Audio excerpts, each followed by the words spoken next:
So let us welcome Rick. Rick Zamora. Thank you. Thank you.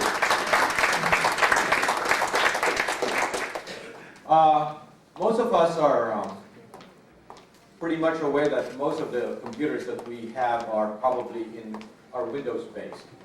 And I have one of my students, and he's over there, and he says that how many percent would probably be Windows? Yeah, 80 or 90%. And you probably have a number of Macs? How many of you have Macs in this class? Okay, it's a higher percentage probably among students and professors, but in general public, Macs probably will not account for more than 5 or 6%. And then at the bottom of the list would be an operating system called Linux. How many of you know Linux? Okay, well, I know some of you are my students too. When did Linux start? Anyone? Can you tell me who started Linux? Linus. Yeah, well, not the Snoopy cartoon Linus, but he's kind of a great person who started it in 1990. And Linus Torvalds is from Finland, and he's a computer scientist student, and he created an operating system because that was part of his project. And he created one because he could not use whatever was available. So in short, what he did was create this very small operating system at that time and posted it on a bulletin board. And you have to imagine, this is 1990. There's no such thing as the internet, for the general public. But he posted it on a bulletin board and said something to the effect that, could you check out what I created and let me know how it works, or do you have any suggestions? And lo and behold, people were actually responding and said, this is pretty good. Maybe you should do this, maybe you should do that. But you have to understand that this was just what you would call the kernel.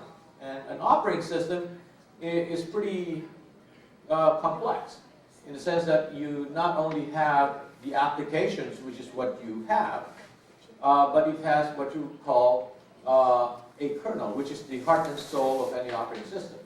Now, the kernel itself cannot work without the other utilities around it. Okay, and those utilities that you have, he did not create. He did not have them. So what happened was there was another guy. Okay, some of my former students. Who was the other guy involved here? The GNU utilities. Okay, Richard Stallman. Richard Stallman already was creating a lot of these GNU utilities, and these utilities were supposed to work with an operating system, but he did not have an operating system. So it was a convenient marriage, and actually the first Linux was called GNU Linux, precisely because the GNU utilities was surrounding the kernel in order for it to create the operating system. Now, the operating system by itself does not do anything, because it's just working with the hardware. Now, what you do is as users, what you do is you need what you would call applications. And so the applications needed to be developed for it. And so when you are working in Windows, you have Microsoft Office. That is a set of applications. So in the case of Linux, a lot of those applications were created under what you would call open source. Now, open source is a unique concept in the operating system world, in the sense that most are closed source. Okay? A closed source operating system means to say that the language or the code that it was written in could not be viewed by anybody else. Okay? So if you have Windows, you cannot view how Windows works. Only the people at Microsoft knows how it is written. Now, we know what goes in and we know what comes out. And from there you can sort of back engineer what is going inside. But for most part, we don't know what's inside. So if there's a problem that you encounter, you cannot solve it yourself. But in an open source concept, the source code, the kernel, the utilities, the applications, all of those code is available for you to see. And when you are able to program, and you know how to program, if you encounter a problem, you probably will know how to solve it. And if you are able to solve it, you just rewrite the source code, compile it, and run it again. So you don't have to call somebody else if you know how to do it. But the thing is, there's a lot of people who are involved in this project, thousands, hundreds of thousands of people. So all over the world, working on what you call open source projects. And so what's happening is, anything that belongs to the Linux open source world is actually a contribution of people like you, who know how to program, who know the problems of modern computing, and therefore they try to solve it themselves. They don't have to rely on an organization or a corporation to solve the problem. So, with that in mind, I was asked to talk about computing security. And the problem is, most of us will have certain scenarios like this. Okay, let's see how this is working.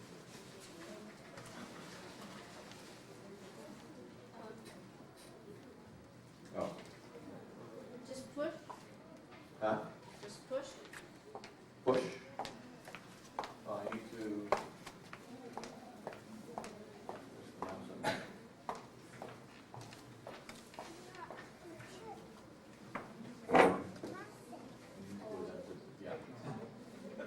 Yeah, I need to have it.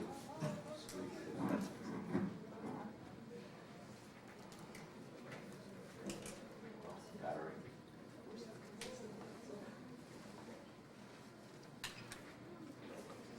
Oh, that's... Okay, I'll take it.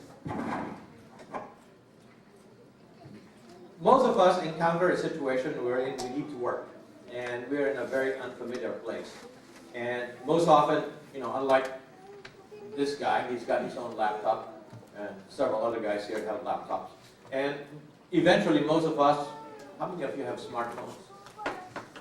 Okay, and your smartphones and your iPads and all of that, portable computing will eventually happen. But sometimes you don't have your computer. Sometimes you don't have anything. Sometimes you don't have any connection. And the only way you can get in to the internet, because you need to work, is through what you would call internet cafes. Now, of course, this does not exist a lot here in the United States. But if you're outside the United States, you're in Europe, you're in Africa, you're in Asia, internet cafes are all over the world. I mean, all over the place. So that's what's going to happen to you. You will have that situation. Or you may be at a friend's house or a relative's house, and you need to access something. Or you're traveling, and therefore the only computer to have access to is a hotel computer. They have business centers. Or you have your laptop, just like most of these guys have, and they need to access what you would call public Wi-Fi. Now, in our situation, Mount SAC provides you with Wi-Fi. But the problem is, in all of the situations, we have a big problem. Security. Because we don't know who's looking at what we're doing.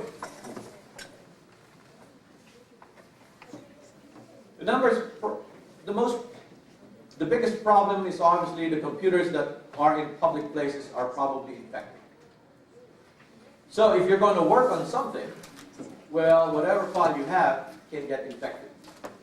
Okay? That's the highest probability. The other thing is, anything that you do on your computer or somebody else's computer is recorded by that computer. Because the computer needs to what? To record all of those in order to give you better service or be able to give you access to certain things. And therefore, whatever you do is going to be written probably on the hard drive. Okay? Or, if you are going online, anything that you do obviously on Facebook, on Yahoo, or anything like that, you will be recorded. Anything that you do will be recorded.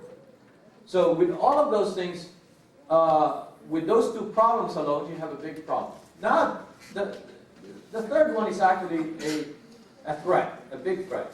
This is what's called the man-in-the-middle situation. In most cases, when I'm connecting from this machine to somewhere else, I have to go through what you would call routers. Okay? And those routers could be here at Mount SAC. There are probably 4 or 5 routers that I'm going through right now in order to access something. And then outside Mount SAC, I'm probably accessing another 4, 10 routers, depending on how far I am from wherever I'm going. And if I'm typing something and it's not encrypted, whatever I'm typing is visible. Now, obviously, nobody is in a computer looking at all of this stuff going through.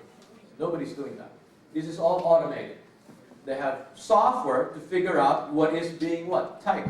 Or software that's going to show them if you're typing a user ID and password.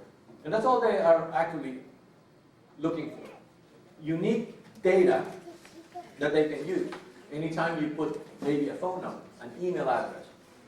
That's very easy to scrape. That's very easy to find out. And you just use programs to do that.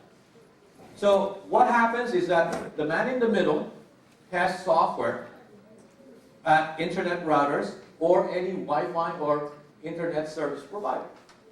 And that could be anyone. Okay? And so here is our security problem. We have computers that are infected, and any communication that we have between this computer and wherever we're going is now being recorded. So my solution is what you call the lightweight portable security. Now, I encountered this when I started to get materials for my Linux class starting this semester. And our class was looking at different distributions. Now, Linux comes with different distributions. What a distribution means is you have the kernel, you have the utilities, and then you have different flavors of what? Applications. And it normally comes in a CD or DVD. A Linux distribution would come in a CD or DVD. And you can install it rather easily. Okay, who's in my class right now? Okay, how fast did it take us to install? 15 minutes. And what does that include, the 15 minutes? That includes setting up the user ID, Yeah, you install everything, including applications. And so in that 15 minutes, you're able to access the internet. You're able to run like applications like OpenOffice. You have browsers. What don't you have in 15 minutes? Yeah, I mean after you install everything, what don't you have?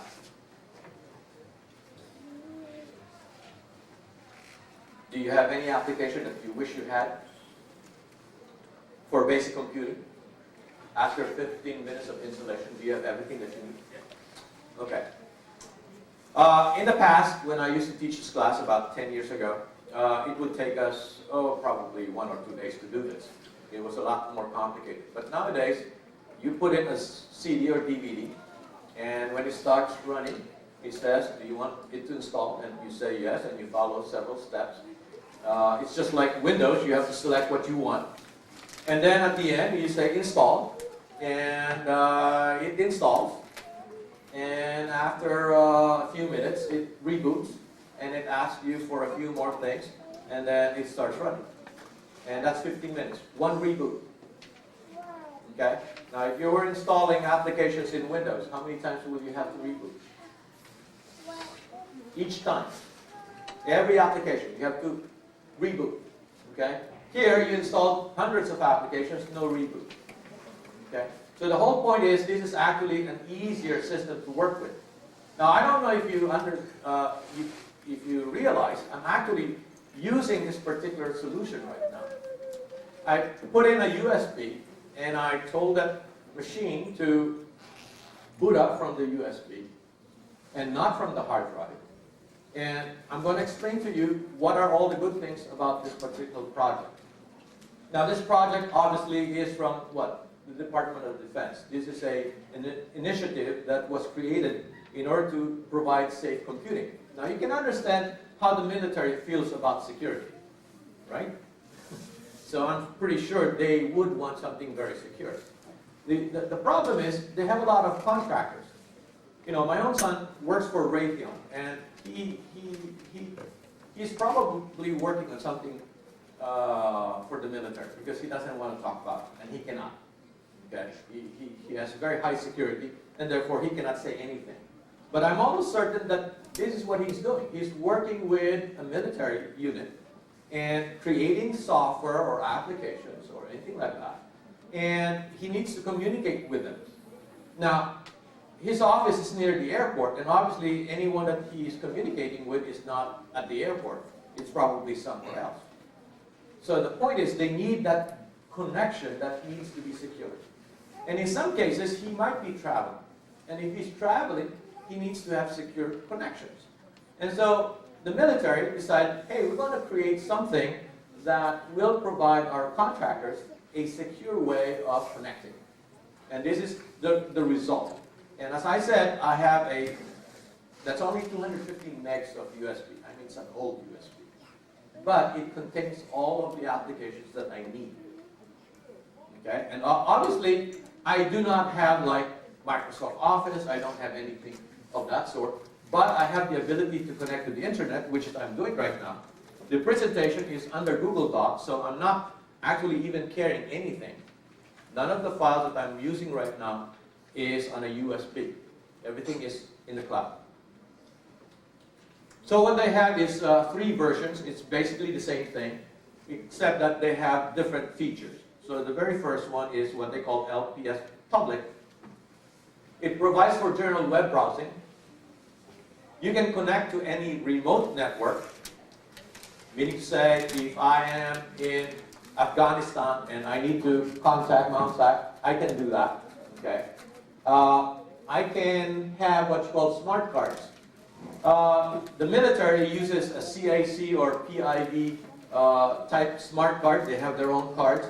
And you would have a unit that it's a USB device, it's a card reader. You swipe your card, and with that system, they know who you are. Okay? There's a lot of personal information and secure information on those smart cards. And so what they're saying is the Firefox that comes with this particular distribution, because that's the only browser that's in this distribution, is enabled with CAC and PAV smart card access. It has a PDF and text viewer, because that's all you probably will need. It has an encryption wizard, because imagine if you are a government contractor and you need to send something, a file, you need to make sure it is encrypted and compressed. So the encryption wizard is in this particular distribution, and anytime you have to email something, you may then encrypt that and then feel safe that nobody can open it. And then the last thing is, nothing is written to the local computer. This is very important. Imagine if you are working for the government and you need to write up reports and you need to communicate. If you were operating your own laptop, that laptop is now what? Writing down everything that you are typing, and you are being recorded. That computer is recording it. And you save the file, and obviously it's saved in the computer. So everything is written to that computer. Now with this system, nothing is written to the local computer. Nothing. It does not open hard drives. It does not open, let me see, well, it has to open USB and CD. At this moment, the USB that I have right now is not what you call persistent, meaning to say I cannot write anything to it. Okay? If I need to write, I need to have another USB. Or I save it in the cloud. And that's what I prefer to do. Nothing to be written on a device that I'm carrying along. Because imagine if somebody accosts me and pick up the USB and it has the sensitive data, then they can come get that piece of information. The other one is what they call LPS Public Deluxe, and it's the same as the basic install, but it has OpenOffice. Now OpenOffice is like Microsoft Office, and you can then what? Use spreadsheets, you can use PowerPoint or slide presentation, and you have word processing. So it's actually for you who need to do work, you can do that. And then the last thing is you have Adobe Reader software, which is normally used for using PDF. The other one is LPS Remote Access. Now, LPS Remote Access is designed for government remote access. Again, as I said, you're a contractor and you need to communicate with the unit that you're working with. Now, it provides what they call a virtual GFE, a government-furnished equipment. Now, if you're working for the government, they probably will furnish you with an equipment that is secure. They do everything that they can do to harden that machine. In this particular situation, they are trying to emulate that, saying that with this one USB or CD, I have this kind of ability. Now, this is a little bit more complex. However, you can use any PC or Mac. Oh, by the way, the USB or CD that I have, it will work both on PCs or Mac. So that takes care of a lot, well, almost 100% of all the machines that we have right now. And it also provides an ability to get into the global information grid. This is a special grid that the military has in order to what? Communicate with each other. And so this particular implementation is secure and guaranteed to work with that. Now, like MountSAC, if we provide you with VPN access, meaning to say you are at home and you want to connect to MountSAC and everything between you and your home and MountSAC is secure, encrypted and everything, that's what you call a VPN, Virtual Private Network. Now, we can ask that unit to create this particular remote access system for us, and they'll charge us $10,000 customization fee. That's really nothing, and $2,000 for maintenance fee every year.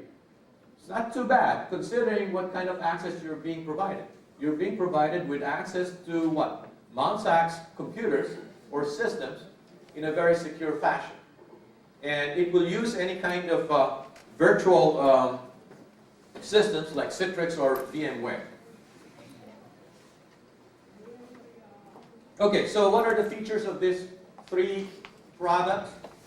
It uses what you call a thin installation Linux. Now, Linux is very scalable, meaning to say it started as an operating system for a computer, PC, okay? But you can scale it up or you can scale it down. Well, how many of you have Android devices? Okay, well, Android is a smartphone operating system, and it's based on Linux. There's a lot of other operating systems that are scaled down to the, I don't know what they can operate, maybe a toaster. Okay, anything that you need to do something, you can scale down Linux to operate. Now, you can scale it up such that of the top 500 supercomputers in the world, about, I would say, about 460 or 470 of the top 500 are Linux computers. Okay? There's a few Windows. That's an inside joke in my class. I start coughing when, fitfully when I start saying Windows.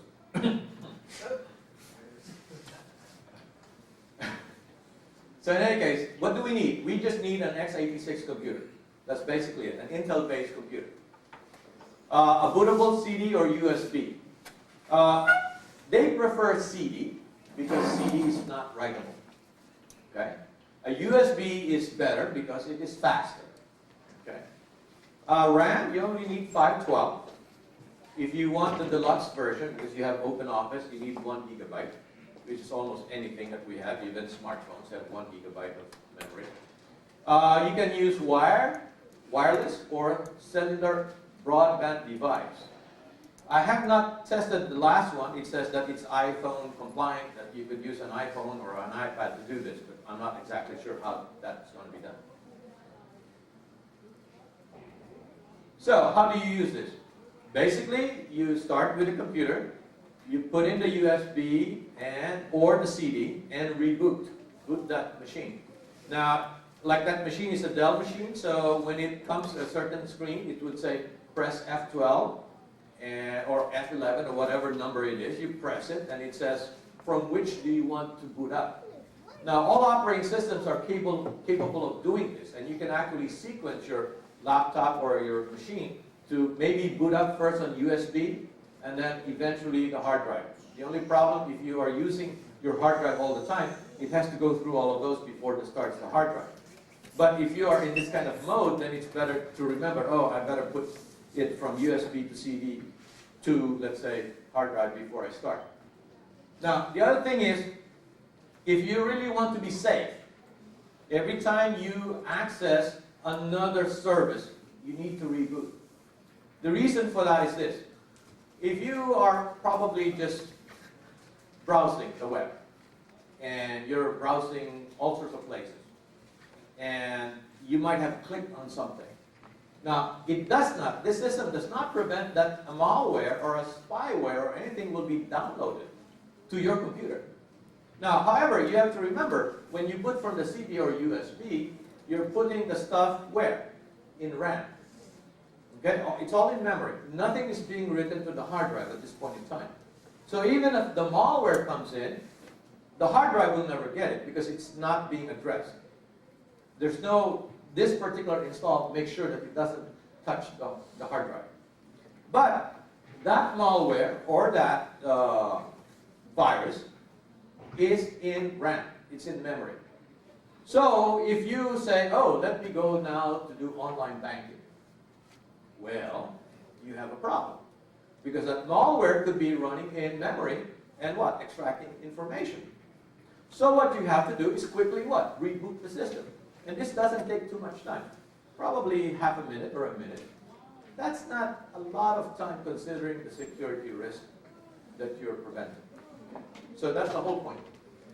So anytime you're doing something sensitive, I put remote banking because that's probably what a lot of us would do that is quite sensitive. But if you were doing something, let's say, with the military or whatever, every time you have a different access, reboot, and come back to a fresh install, and therefore your memory is clean. There's no persistent storage on the USB itself, and obviously the CD cannot be written to. Now, you can save files to another USB, so if you need to, do that. Okay, I've talked about the operating system, and I've talked about those practices that will make sure that you will be sort of safe. However, most of us, when we go online, we use Yahoo, we use Google, but for most part, whatever we communicate with Google or Yahoo is not encrypted. I don't know, recently, I think Google has started to put you into HTTPS, www.google.com. I don't know if you notice it, but they're slowly doing that. And what that implies is this. Between that computer and Google's farm, server farms, everything that you transmit is what? Encrypted. And therefore nobody can understand what you're typing. Okay? Now they actually have risk even up the point, and they have what they call encrypted.google.com. And they actually have additional security measures on that level. So what does that provide to you? It provides you with SSL, Secure Socket Layer, web browsing, which means to say between you and Google, nothing could be what? Seen. Or it can be seen, but it cannot be interpreted because it's encrypted. Now, I don't want you to think that because you are now sort of safe, if you click on the link, it doesn't mean that you are not going to a risky site. You are still going to a risky site if it is a risky site. So you could be encrypting the data, but you're still going to a place that you're not supposed to go, or you want to go, but yet you'll have problems. So you will exit the encrypted mode if you click on the link, and if that link does not provide what? HTTPS. The other thing I would suggest is you use iGoogle for cloud computing. Meaning to say, right now, my goal is not to bring anything in my pockets. I don't want to bring anything. Maybe my smartphone. Eventually, that's the only thing I'll bring. I don't need a wallet, because the smartphone is going to pay for everything. Right? Yeah, that's essentially it. And maybe the smartphone will have electronic keys. So that's how I turn my car. That's how I open my house. Now, obviously, the smartphone becomes a security risk. So I don't know if I'm going to go there. But while we are here and you want to go work on things, then I suggest you use iGoogle. Now, iGoogle is a platform that I normally work with.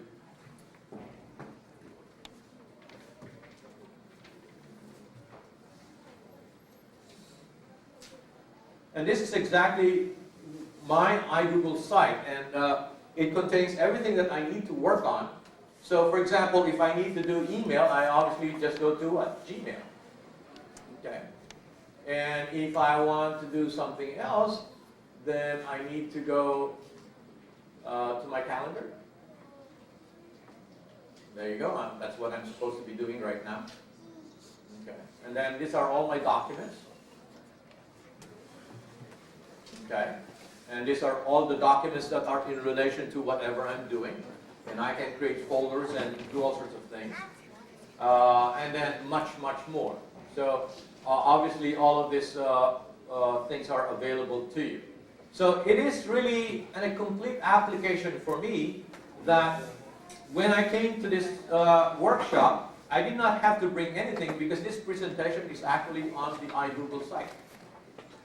Okay. Obviously, I don't trust anything, so I sent my presentation as an email to myself at Mount SAC. So just in case Google doesn't work, I can still go to Mount SAC.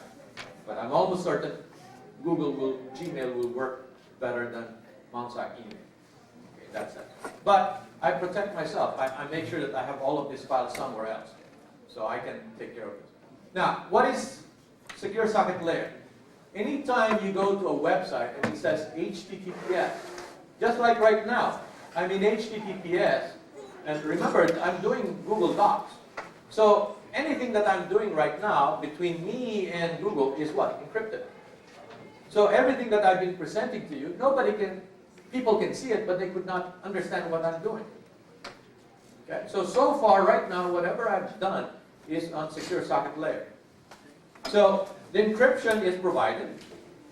The data is actually compressed if you're using, obviously, Google Chrome, version 6 or later, which is version 6 occurred September last year. So it also depends on the browser list of trusted certificates. Meaning to say, when you go to a website, that website needs to have what you call a CA, a Certificate of Authority. Meaning to say, we're being told that that's the company that we're dealing with. So if we go to Sears.com, there's a certificate for that, saying that it is Sears. Okay? If it says mountsac.edu, there's a certificate saying it's mountsac.edu. And not some other place. Now, if somebody's spoofing, meaning to say pretending to be Mount SAC, pretending to be Sears, you will not have that certificate. And therefore, the browser will say something. It will actually say something on the address box. Over there, it will sort of say, this certificate doesn't match what we know. And therefore, the list of trusted certificates is based on a list that what? The browsers have accumulated.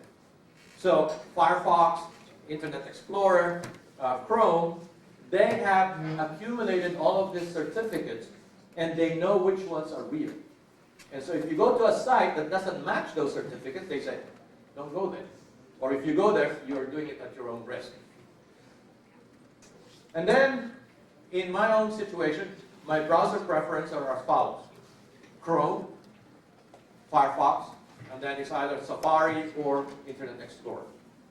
And the reason I have all of them is because sometimes some web sites don't work with one of them. But so far, I haven't found too many that doesn't work with Chrome. Whatever doesn't work in Chrome probably works in Firefox. And if it only works on IE, I don't go there.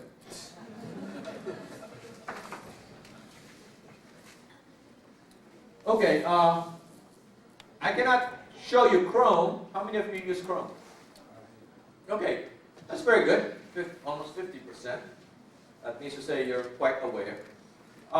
Chrome has that box, URL box, and I like it because I don't have to go to any other box to type something. If I'm looking for something, I click on it and start typing what I'm looking for. It's a search box. If I want to go to a website, I type the letter of that website, the first few letters, and it actually remembers. So for example, my Chrome browser right now is so efficient that if I type a letter W, it knows I want to go to the Washington Post. Okay. If I type a letter N, it knows I want to go to the New York Times. If I type a letter L, it knows I want to go to the LA Times.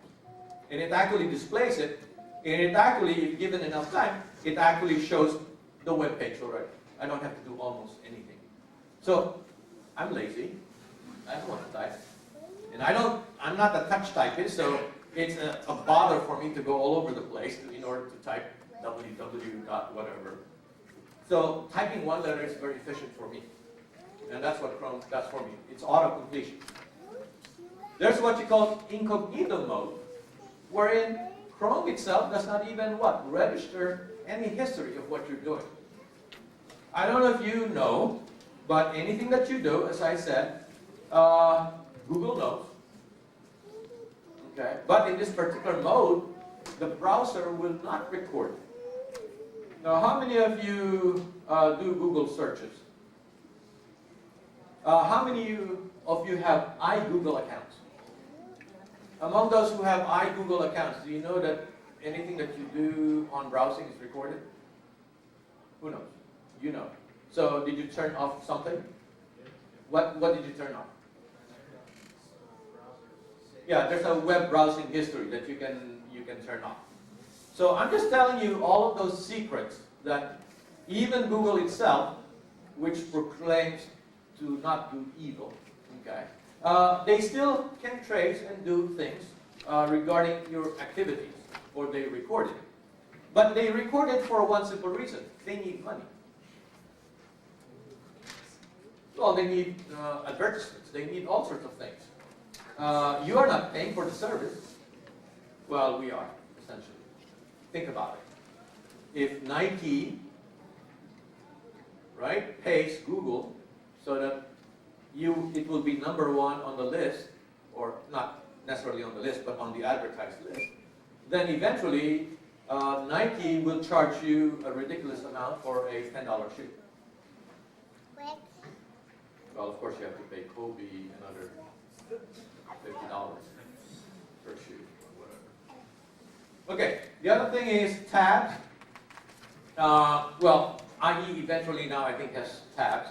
But the good thing about this is if you're on a tab and your search or your connection crashes, it doesn't crash the other tabs. So that's what it says. It does not affect your other links. There are themes and there's language translation. I like language translation because the world is becoming small. And, you know, people are writing in Chinese or writing in Hindi or writing in Spanish.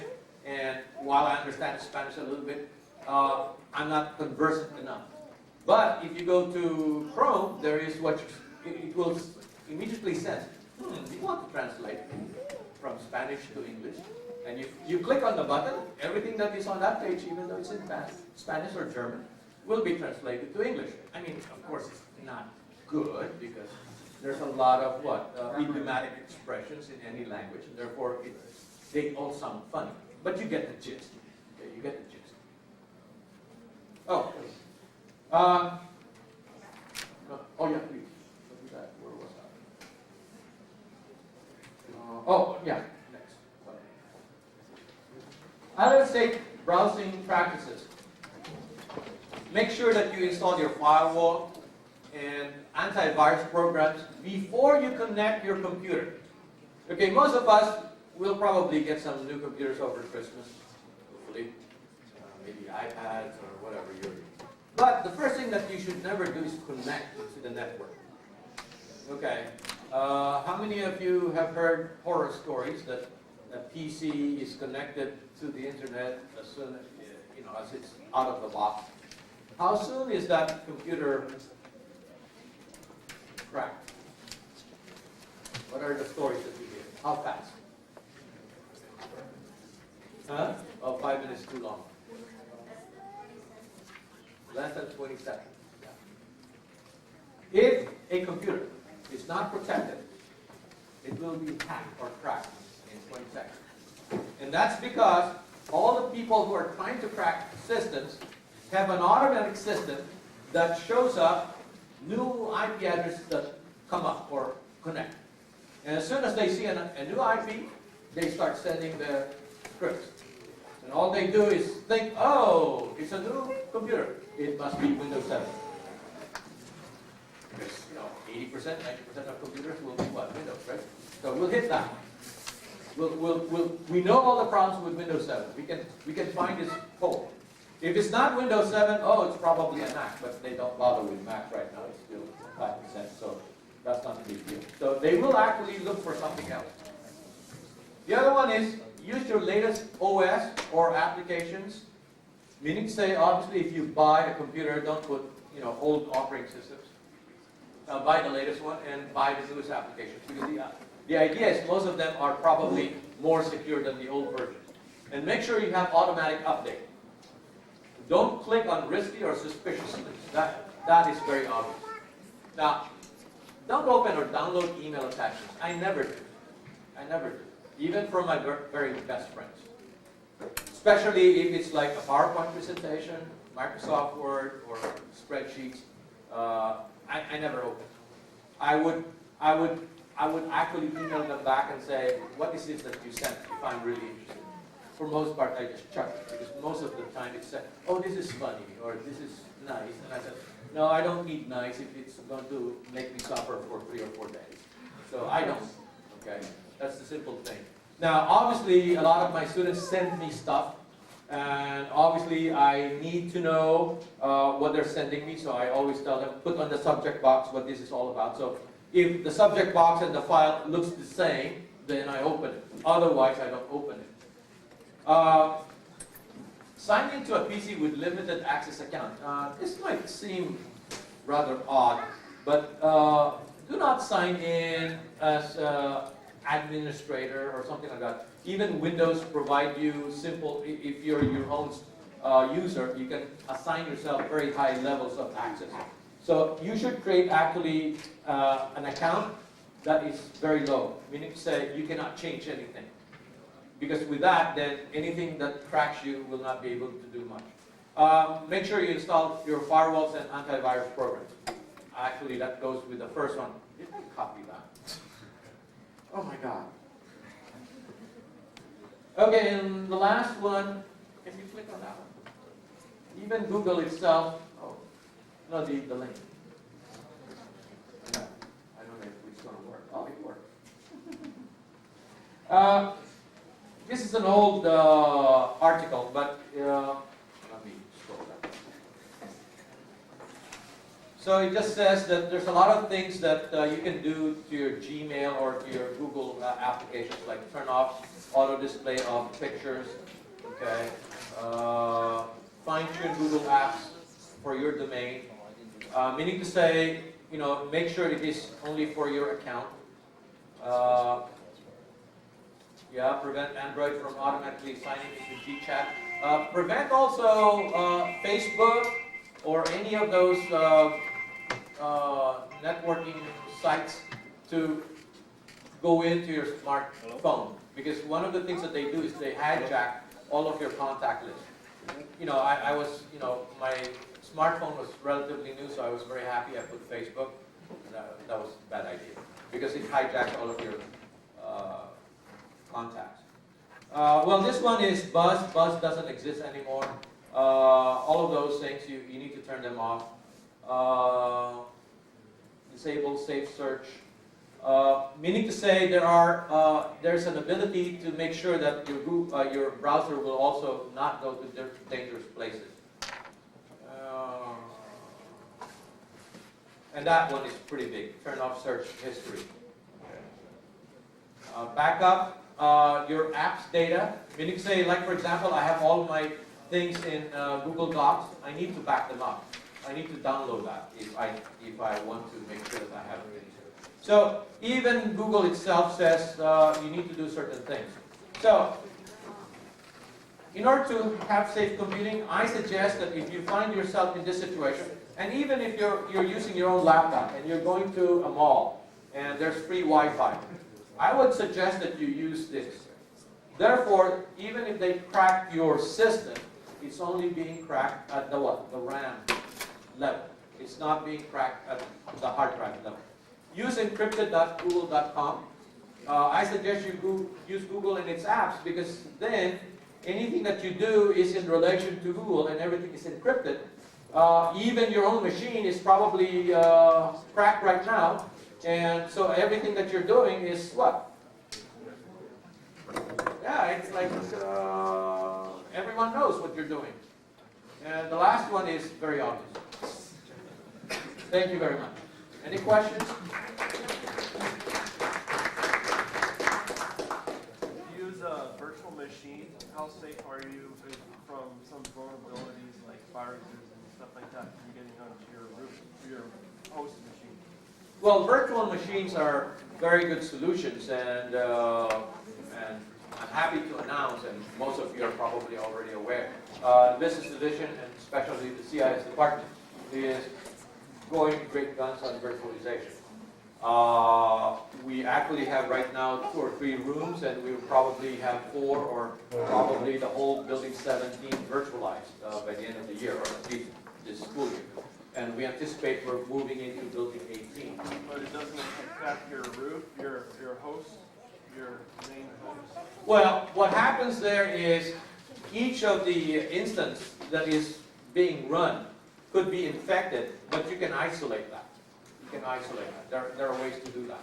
Now, obviously, if you are doing virtualization remotely, like for example, we are hoping that in time you guys don't need to install applications at home. You just go into the virtualized server here and run your application from here. And hopefully we can also, the connection will be encrypted. We'll probably be using like Citrix or VMware to provide that connection. So there will be a VPN. We need to say all the communications between you and Mount SAC will be secure and safe. The problem is whatever you're doing besides Mount SAC can be infecting that. And that's why I need to still caution you, even if you're using the virtualized environment. If you're doing something on the side, which most of us do, like you're chatting, you're on Facebook, you're doing all sorts of things, in addition to doing your homework. You know, your homework is only 10 minutes, but it actually grows to 3 hours because you're doing 2.5 hours of Facebook, right? Oh, I know what's happening. Right? So the whole point is, it's not what you do with Mount SAC that is the problem. It's what you do outside of Mount SAC that's the problem. Questions? Yes? HTTPS? Oh, SSL, Secure Socket Layer.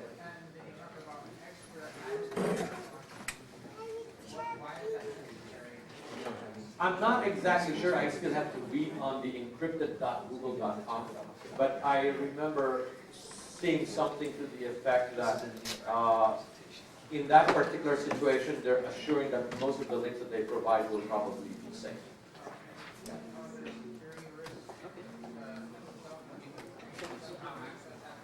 Anything can be breached. Okay. That's a good question. Can anything be decrypted? Yes, anything can be decrypted in time. So, is it 2 hours, 5 hours, 2 days, 1 week, or 500 years? So it depends on the encryption level. Most of the encryption level that we have right now is pretty safe, that it will take a few days for a big supercomputer to decrypt it. But it's still not an impossibility. It still could be done. So my whole point is this. I'm, in a way, how many of you know what a Luddite is? What? A Luddite. Luddite. L-U-D-D-I-T-E-S. It's a movement that occurs in the 1800s. And essentially, they were against the, industrialization. And so they're not, they're against technology in a way. In a way, I'm a Luddite, believe it or not, even though I use technology all the time. But I'm a neo-Luddite. In the sense that I'm very careful about technology. That's what I'm trying to say. I know and I understand technology, but I'm very, very careful of it. Now, it doesn't mean that I don't do risky things, and I do risky things because I need to find out what's going on. And in most cases, like for example, the concept of Facebook, I would not have gone to Facebook if I did not know my students are not doing it. And I'm saying, what's the attraction? And now I'm trapped just like my students. Other questions? Yes? Which one? Oh yes, it is free. I will provide the link presentation. Okay, so they will put the presentation, and I'll make sure in one of the slides there will be a link. Okay. Actually, if you just put lightweight portable, system, you will get the website. And you download the image, and the image you burn into a CD. And then from the CD, there's a batch file to create the USB. Oh yeah. Or hopefully you win one of the USBs. If you have. Okay, time is up. Thank you very much.